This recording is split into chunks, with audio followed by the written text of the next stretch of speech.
જય શ્રી કૃષ્ણ. નમસ્કાર મિત્રો, મારી આ એલજી ભક્તિભાવ યુટ્યુબ ચેનલમાં તમારું હાર્દિક સ્વાગત છે. આજે આપણે સ્વામી શ્રી સચ્ચિદાનંદજીની આત્મકથા મારા અનુભવો પ્રકરણ 37 મહેનત નકામી ગઈ ની રજૂઆત કરીશું. મેં પ્રયાગરાજનો કુંભ મેળો તો જોયો જ હતો. 3 વર્ષ પછી હવે હરિદ્વારનો કુંભ મેળો આવ્યો હતો.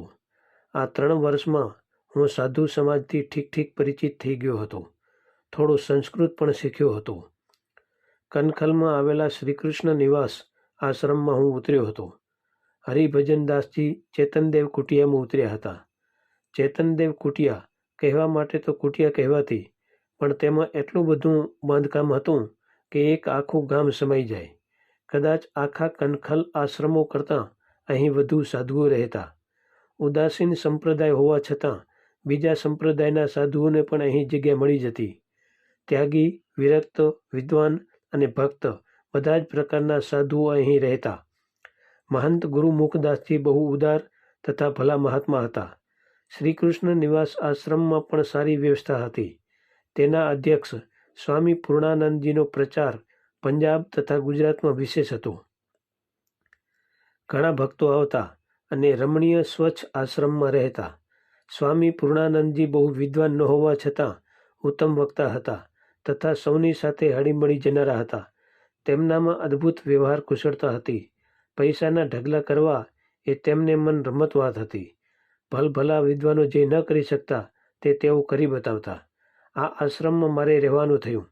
પેલો છોકરો પણ મળ્યો, પણ તેનું અહીં રહેવું ભયજનક હતું, કારણ કે નાગાજી શોધતા અહીં જરૂર આવશે તેવી ભીતિ હતી.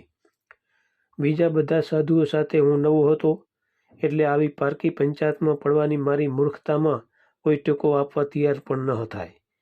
તેને સમજાવીને બીજે દૂર મોકલી દીધો. હજુ તે ફફડતો હતો. મારી ધારણા સાચી પડી. થોડા દિવસમાં નાગાજી ત્યાં આવી પહોંચ્યા. ચારે તરફ ખૂબ તપાસ કરીને પાછા ગયા. ફરી બીજી ત્રીજી વાર પણ આવ્યા, પણ પ્રત્યેક વાર પાછા જવું પડ્યું. કુંભ મેળો પૂરો થયો, સૌ વિદાય થયા. હવે મને લાગ્યું કે વાંધો નહીં આવે. પેલો છોકરો આવી ગયો. એક સારા વિદ્વાન મહાત્માની સેવામાં તેને ગોઠવી દીધો, જેથી તે ભણી શકે તથા રક્ષિત રહે. હવે તેના પ્રશ્નથી આખો આશ્રમ સભાન થઈ ગયો હતો. એટલે હવે હું એકલો તેના પક્ષે ન હતો, પણ આખો આશ્રમ તેના પક્ષે હતો. એકાદ મહિના પછી એક દિવસ પેલા નાગાજી હાથમાં સોટી લઈને આશ્રમમાં આવી પહોંચ્યા. તેમણે પેલા છોકરાને જોઈ લીધો. સાધુઓના નિયમ પ્રમાણે તેના અસલ ગુરુ પાસે તેને હાજર કરતાં પહેલાં મેં તેને ખૂબ સમજાવ્યું કે તું સાથે જવાની ના કહેજે, પોલીસ બોલાવવાની ધમકી આપજે, રોકડ કરજે વગેરે. પણ સૌ સાધુઓની વચ્ચે જ નાગાજીને જોતાં તેનું મોઢું સિવાઈ ગયું. તે કશો વિરોધ ન કરે તો અમારાથી શું થઈ શકે? અમારા વચ્ચેથી વાઘ જેમ બકરાને લઈ જાય તેમ નાગાજી તેને લઈને ચાલતા થયા. અમે સૌ જોતા જ રહી ગયા.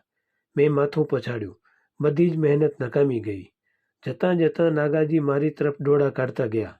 જેનો ભાવ હતો, મારા શિષ્યને તે જ ભગાડ્યો છે, હવે હું તને જોઈ લઈશ. હું જાણતો હતો કે હવે બિચારા પર શું વીતશે, પણ શું થાય, અમારા હાથ હેઠા પડ્યા. સ્વામી સચ્ચિદાનંદજી. પ્રિય શ્રોતાજનો, જો તમને આ વિડીયો પસંદ આવ્યો હોય તો લાઈક, શેર અને કોમેન્ટ જરૂર કરશો. અને ફરી આવા વિડીયો જોવા માટે મારી આ એલજી ભક્તિભાવ યુટ્યુબ ચેનલને સબસ્ક્રાઈબ જરૂરથી કરશો. જય શ્રી કૃષ્ણ.